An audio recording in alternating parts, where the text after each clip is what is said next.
Hi and welcome to day 11 of the 12 cards of Christmas. I can't believe we're on the penultimate day. Today we're going to be making this fun little gnome card and we're going to be stamping.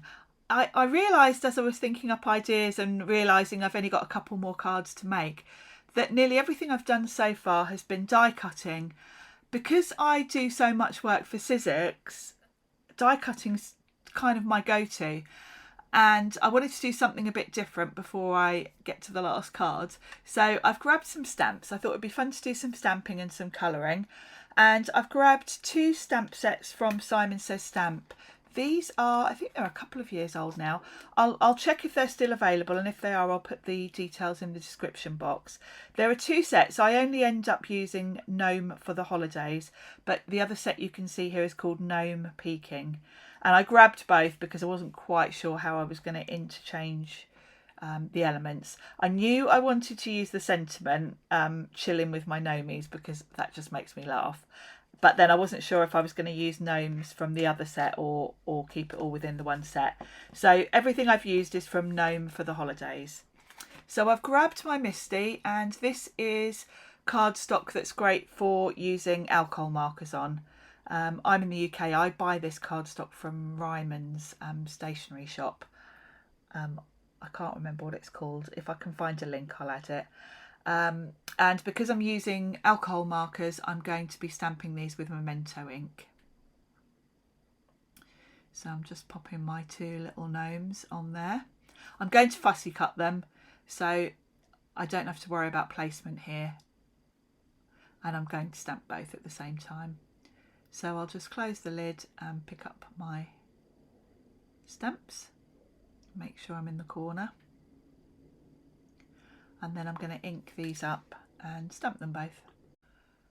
So I'm going to speed this section up quite a bit because colouring obviously takes a while. So I'm just using my Memento ink to stamp those both, and then I can get into the colouring. I'm using Copic markers, and the first thing I'm going to show you actually is a really useful tool. It's called a hex chart, and it's by a designer called Allnock. I'll put a link in the description box. I can't remember how much it is to download, but it's not very much. And what the hex chart is it's a visual representation of the colours. On Copic markers with the number system, quite often it's a little bit misleading. And there are actually colours that would be a perfect darker or lighter shade of the colour you might be using, but the numbers are way out. So this gives you a much better way of looking at what colour would be perfect to blend with whatever shade you're using, if that makes sense. Anyway, I'll put details in the description box. You can check out her website and grab yourself one. So for the colouring, these are quite small images, and I am not an expert at colouring, so I like to keep it simple. And because these are quite small, I'm literally just sticking to 2 shades of each colour. So, and I'm keeping the colours simple as well. I'm basically going with red and green. So the reds I'm using are R29 and R39, and then the greens I've got a YG93 and YG97. Then I've got a couple of greys, and then the skin tones. That's it. So I'm keeping it very simple. I'm literally going sort of all over an area with the lighter of the 2 shades I've got in each colour, and then just adding a little bit of shading. I'm not blending, I'm not going back and forth, because each of these areas are so small you really won't be able to see the difference if I did or not. So I'm not a very patient person when it comes to colouring, and I don't generally use more than 3 shades when I'm colouring anything. So this is very simple colouring, but it's effective enough. And I think you do need a couple of shades, because otherwise it does just look very flat, like childlike colouring. But you only need to add a little bit of shading here and there for it to just be up a notch and look decent enough. So I'm just whizzing through the colouring. These are really cute images. These sets are lovely. So that's pretty much all the colouring done. And then I'm just going to come in with greys. The greys I've got a T1 and T3. And I'm just going to add a little bit of grey to the beards and the bobbles on the hats. just to give a little bit of shading. And then I'm going in with the darker. And that's it. Now I'm going to fussy cut these off camera. Here we go, instant fussy cutting. And I'm going to pop these against a white background and then have the sentiment underneath them. But I wanted a bit of texture, so I've grabbed this Nordic embossing folder. This is a Sizzix 3D one. Again, I'll link it below. I thought it'd be nice just to have something in the background, but I'm keeping it white because if I'd put a colour behind those fussy cut images, you would see that my fussy cutting isn't perfect. But if they're on a white background, you won't notice at all. So that's my reasoning for going with white on white. Also, I don't want to detract from my little gnomes either. So I've grabbed my MISTI and I'm going to stamp the sentiment on some red card, and I'm going to heat emboss it with white powder. So the first thing I need to do is prep my cardstock when I grab it. You'll see in my MISTI, actually, I should mention this, I've got a grid on top of the black foam insert. This is a quilting grid that you cut to size if you're quilting. But it's really handy to put in a stamp tool. It doesn't have to be the MISTI, it can be any. I'll find a link for you. I've got them in all of my stamping tools because it stops your foam insert getting dirty, but it also means that you've got a grid and it's far easier with sentiments to line them up.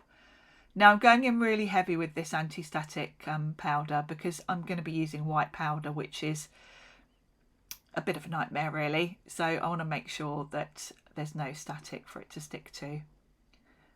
So I've used Versamark ink and now I'm going to grab some white embossing powder. I'm using Wow embossing powder, and this one is a super fine one, which is really good for sentiments because you do want a nice fine powder for sentiments. It gives a really nice crisp finish. So next I will move all this out of the way and then I can heat emboss my sentiment. And off camera I've let my heat gun get really hot before I bring it to the cardstock. It's a good idea to do that. It just minimises how much your card's going to warp, because I'm now going to trim this down and you don't want it you want it fairly flat. So I'm just using my small paper trimmer to trim this down around the sentiment. And then I'm going to grab a cloth just to make sure I've got all that powder off and it looks nice and clean. So this is going to pop there like so we can start to put this together. So I'm just using double-sided tape. I know you can't really see so clearly because it is white on white, the embossing. Hopefully the photos of the finished cards, you might be able to see that a bit clearer. But this embossing folder's got some lovely detail to it. So I'm going to pop that directly onto my card front. And I very nearly put it on upside down there, just realised before I stuck it down, which was good. And then the sentiment strip, this is where I'm going to grab my cloth and just get that powder off. And I think I'm going to put the gnomes, I'm definitely going to stick down with glue because they've got such delicate pieces. There's no way I'm cutting foam tape to fit those. But the sentiment strip, I'm just going to trim this piece of foam tape so that I can put foam tape on the back of that. And this is going to look like, it's almost act like a little shelf, so it kind of grounds those gnomes a little bit. And just get that straight. I should have grabbed my tea ruler really. And then for the gnomes, I'm going to stick those straight down with PVA glue. This is Studio Light tacky glue I'm using.